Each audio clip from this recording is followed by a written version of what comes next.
Snow came early to the British Isles in the year of 1962, and everywhere on every region the engines found it hard to keep the time, except of course for Charles, the Colet 2251.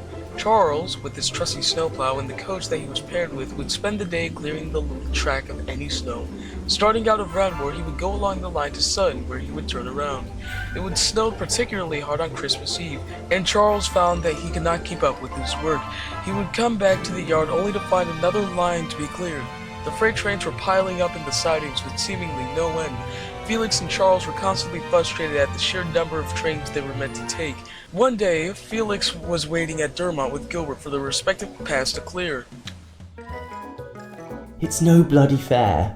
I only just got out of the yard today, and there was more snow everywhere to where I couldn't even get through without help. Well, first off, this is the British Isles, and the weather has always been like this for as long as I can remember. Felix blew off steam angrily.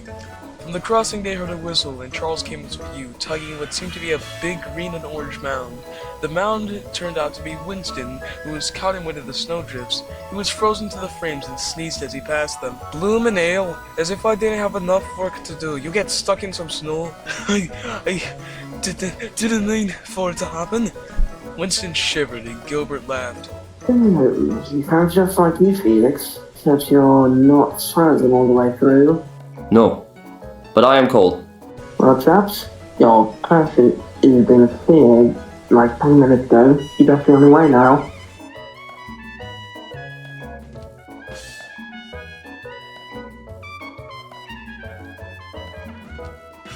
Back in the yard, when they were all done with the work, the engines had a meeting.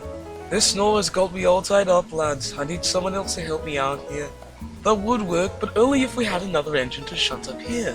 That way, the trains would be sorted out quicker. That would lead to us not having to worry about the snow because the trains would run only when the line is clear. You know, Liam, if I had hands, I would clap for you right now. That's all good and well, but how do we know when the lines are cleared? They only stopped when Shaw backed into one of the shed rows, looking quite upset. That is a good engine. The word, perhaps. Whatever you may have done, just leave the yard for a bit. It's not worth arguing over. Oh, I won't be having any of this. Why isn't the track cleared? One of my passengers is stuck in the hospital because of you. Look, there's only so much one engine like me can do. I've been working for 5 days solidly clearing the main line without getting any help from any of you. Well, naturally, I am not some lonely shutter. I am a proud express engine.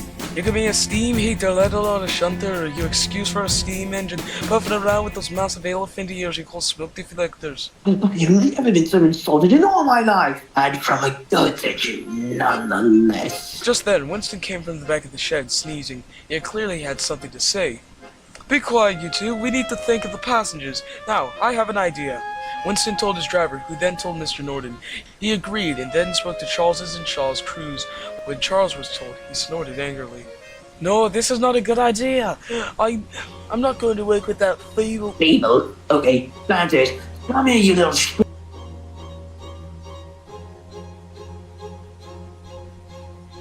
Doesn't mean that I will stop me when I need to help. Oh, and what is that supposed to mean? Good gosh, do you two ever shut up? Now come on, there's our line that needs to be clearing.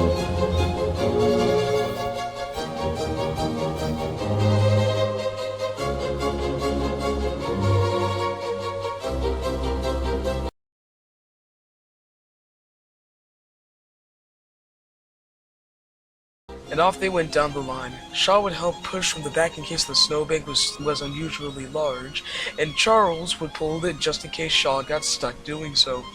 Then, just after the hill, they encountered a sizable snowbank. Alright, this is a big one. Make sure you get your sanding gear ready.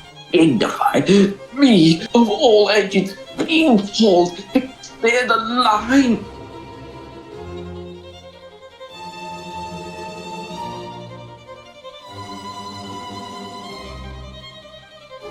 I'm fine. Shaw only scoffed as he begrudgingly pushed from behind. And then, finally, with much effort, they made the final push to Sutton, making it just as the last train scheduled for the day would charge through. Well, that was quite the challenge. Now Shaw, I'm going to turn around on the turntable while you couple up to this plow. I'm fine. Charles and that stupid plow. Suddenly, a man came running out of the station building, waving his hand in distress. Charles's fireman came to see what the matter was. Hello, sir. What's wrong?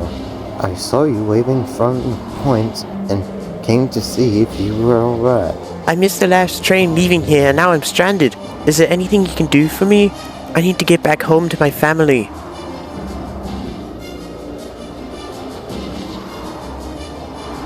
Get on. Pardon me? I say, get on. You can drive in the coach. You said you had a family to go home to. Yes, I did. That's all the motivation I need. Well, alright, fair enough.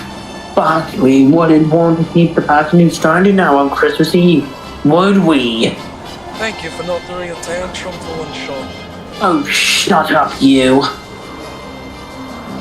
As soon as the crew got back from the crew changing office with their tea, they set off back to Radmoore. Most of the journey was uneventful, just backtracking their steps. That was until they reached Manston. It's great. I have to do some snow clearing. Now, I have a safety valve. Shaw's safety valve had burst. Without it, he was unable to work, so that meant that it was up to Charles to take Shaw and the equipment as the final leg of the trip. Aren't you sure that you can do this, old chap? The snow is getting worse. Yes, I am. After all, we got a man to get home to his family, remember? And as much as I hated Shaw too. Okay, but just know that if you fail, that is it. Better than living with the guilt that I didn't at least try. It was getting darker, so Charles's crew had to get some lamps from the brake van. After that, they puffed away to the ever-growing snowdrifts towards Radmoore. Eventually, around 9 that night, they made the final push to Radmoore and arrived at the platform, cold but triumphant. The man that hitchhiked along got out of the coach and thanked them. Thank you for bringing me home. I will make sure to give you lads something in return. Oh, you don't have to thank us. It's our job to get passengers to their destinations. Do right, lad. After putting the equipment in the siding by the station, they made their way to the shed, but as they got closer, something felt different about the atmosphere. Charles. If it's another one of your snide comments, Shaw, I don't want to hear it. No, I actually wanted to thank you for what you did today. But if it wasn't for you, we would both be stuck there, and I want to say I'm sorry for how I treated you. Apology accepted, Shaw, but that was quite a show you put on going out of Litchfield. Well, all in a day's work, my good friend. Winston spoke up, sneezing loudly. Well, I'm going to go to sleep now, everyone. Merry Christmas. Merry Christmas.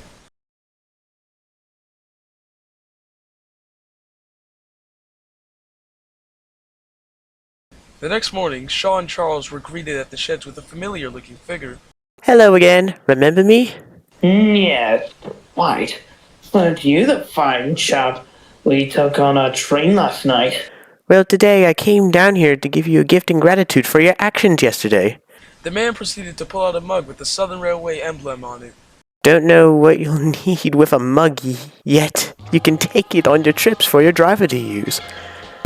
A mug of with a Southern logo on it. Well, not much, but it's still most appreciated. Oh, and where's that other steam engine? I haven't forgotten about him. Oh, yes, about him. At the end of the other shed. Yes, that's where he is. The man walked over to Charles at the far right end of the shed and reached into his pocket, and then pulled out a necklace with Welsh decor on it. That's meant to be for me. Yes, it is. Have some knowledge of trains, and I know that some of your siblings were in Wales.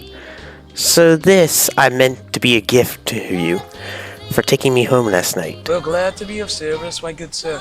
You can visit anytime you like if you get Mr. Norton's permission. Naduling Hawin. After that, the man walked away, and the engines got a day off. Charles didn't speak much for the rest of the day, but that was probably because he was too busy daydreaming about the Welsh Highlands.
free of all engines being pulled to clear the line.